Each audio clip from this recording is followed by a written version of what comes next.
Welcome to the Fear and Greed Business News Afternoon Report for Tuesday, the 5th of March, 2024. I'm Sean Aylmer. Every afternoon, we've got the 5 stories that happened today that you need to know about.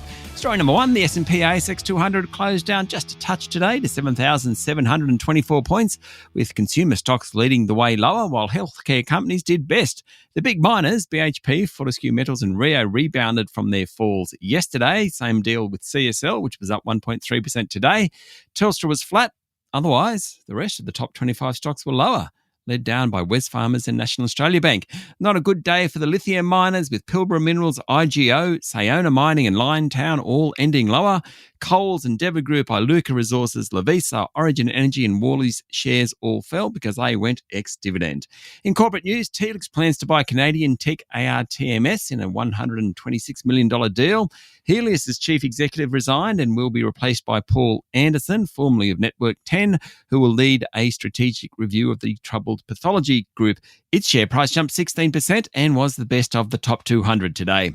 Story number 2, mining exports pushed the current account surplus higher last quarter to $11.8 billion, but economists are warning that tomorrow's growth figures might show an economy going backwards. The ABS released final data points today that go into the December quarter economic growth figure, including the current account surplus. Okay, this is the release for the economic boffins, I get that.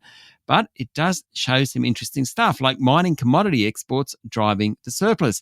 Goods exports were up 3.5%, service exports rose 1.3%, and imports fell 2.6%. Imports of travel services fell nearly 8% as Australians spent less time travelling overseas late last year. There was also a fall in the number of cars imported. So now we have all the pieces of the GDP story. It all comes together in tomorrow's December national accounts, and the consensus view is that there was a little growth late last year, though there's also a strong chance that the economy was flat or even maybe it went backwards. Story number 3, the ASEAN Summit continues in Melbourne, and the federal government has announced that it will establish a $2 billion finance facility to help fund green energy and infrastructure investment in Southeast Asia to tap into growing demand for renewable power in the region between now and 2050. The initiative is a key recommendation of Australia's Special Envoy to Southeast Asia, Nicholas Moore, formerly of Macquarie Group fame, and it will provide loans, guarantees, equity and insurance to help bolster two-way trade and investment with the ASEAN bloc. Also, Prime Minister Anthony Albanese met with his Singaporean counterpart and struck a deal that will allow for cross-border electricity trade.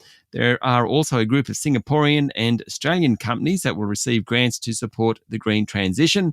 And 10 of Australia's leading corporate executives will help facilitate trade and investment within the ASEAN bloc after agreeing to act as so-called business champions for individual nations. Some of the CEOs, for example, include the boss of Macquarie Group, Shamara Wickramanayaka, who will be the envoy to the Philippines, also the bosses of ANZ and Lend-Lease. Story number 4, plenty going on in gold markets. The price of the precious metal hit its highest level in 3 months today on the back of renewed speculation that the US Federal Reserve will lower interest rates by June. Spot gold climbed to just below $2,120 an ounce, the highest since December 4. Bitcoin is also running, worth more than $68,000 a unit, or a record 105,000 Aussie dollars a unit. It's up 60% this year, and other cryptos are rising in value also. The introduction of Bitcoin exchange-traded funds has supercharged the crypto since January, but also helping is the speculation around lower US rates sooner. And story number 5, Beijing will target a growth rate of 5% for the world's second largest economy, slightly slower than 2023. The target is all important because China tends to hit its goal, and so the 5% number, which was widely tipped, can be used to plan China strategies. It's higher than the IMF has forecast, so perhaps it means more stimulus in the economy. One of the challenges for authorities is the housing crisis, which is culling demand for apartments and everything that goes into them. It also has a problem with unemployment, especially youth unemployment, and Beijing wants to create 12 million new urban jobs this year, which would result in an urban unemployment rate of around 5.5%. The figures come out of the National People's Congress that started today.